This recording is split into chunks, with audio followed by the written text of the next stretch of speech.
Okay, so just a couple more points to make before I let you go for the day.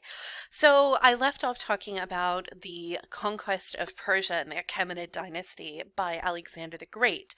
So hopefully you remember a little bit of AP world history, and you remember that the Persians and the Greeks didn't exactly get along very well, particularly after Xerxes and the Battle of Thermopylae and all that sort of stuff, maybe, possibly. This is Sparta, all of that. Um, and after the Macedonians conquered the Greek city-states and Alexander the Great rose to power, he took it into his head to prove just how Greek he was, even though he was Macedonian, by trying to conquer all of Persia. And then he spent several years chasing the King Darius across the desert. And then he got really upset when one of his generals killed Darius before he could do so. But in his conquest, he also destroyed a lot of Persian cities, including the capital city of Persepolis. I have a photograph I'll show you of Persepolis in just a moment, the ruins thereof, at least. But what we do see as a result of Alexander the Great's conquest into Persia is this interesting blending of Persian, Greek, and Egyptian culture into the process known as Hellenism. So you will see Greek, Ionic, Corinthian, and Doric columns in Persia, and that's because of Alexander. You'll see Greek on coins in this part of the world, and again, that's because of Alexander.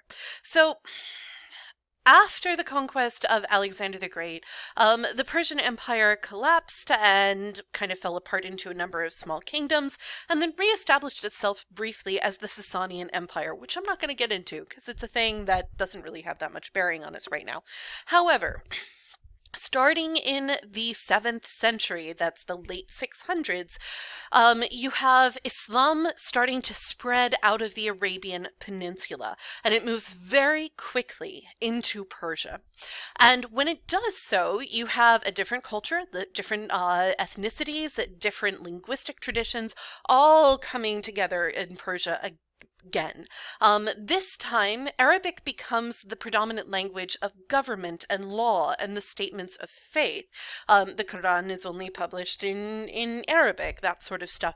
But Farsi remained the language of the people, and also it had a reputation as being quite a beautiful lyrical language, and so became a very important literary language. And that still holds true. Persian has kind of a reputation for being say beautiful and graceful, sort of like French has that reputation amongst English speakers.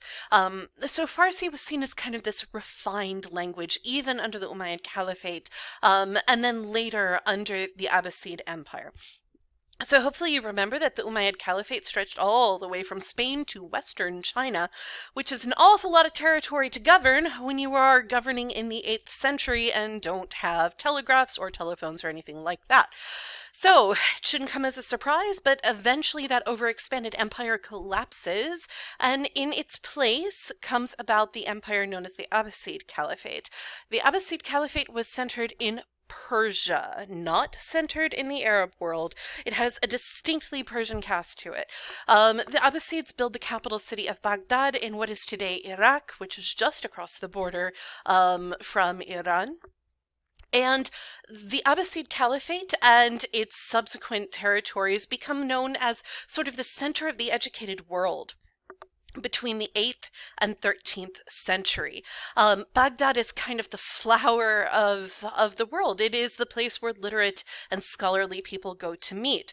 And that holds true until 1258, when the Mongols attack and sack Baghdad.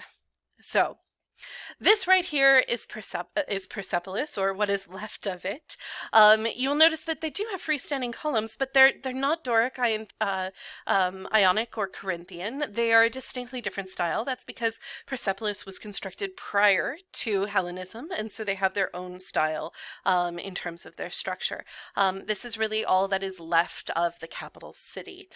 This right here is the depiction of the prophet Zoroaster, who is associated with Zoroastrianism. The faith of Zoroastrianism really kind of reached its pinnacle in about the 6th century BCE, sometime between the 5th and the 6th century. Today, it is a very small religious sect. Most people who are Zoroastrians live in India, and are known as Parsi. They practice endogamy, meaning that they marry within their own religious community, not within, like, I don't want you to think like there's like incest going on. That's not what happens. But it's not an evangelical faith. They don't seek new converts. And then they only marry within the faith itself, which means that the population is very, very, very small. There's an even smaller population of Zoroastrians who live in Iran today. And people in Iran have a really interesting relationship with Zoroastrianism.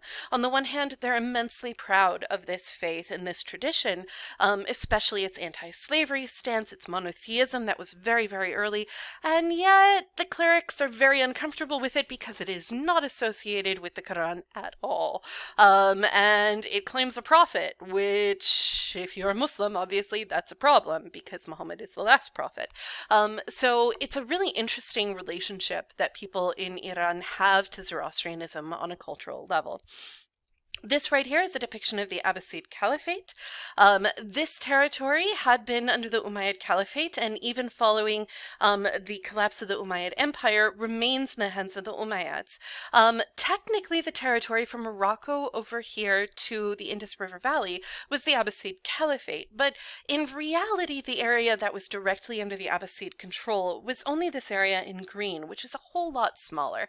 So you can see here that Persia is kind of right on the edge, right on the eastern edge of the Abbasid Caliphate. It benefited a lot from its proximity to Baghdad, but it also had a lot of contact with different tribal groups, and that definitely gave a lot of different characteristics to the eastern portion of Persia.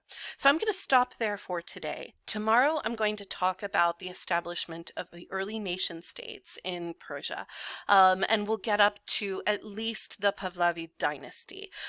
We won't talk about the revolution tomorrow, but we'll get real close. Okay? So take care, and I will talk to you tomorrow.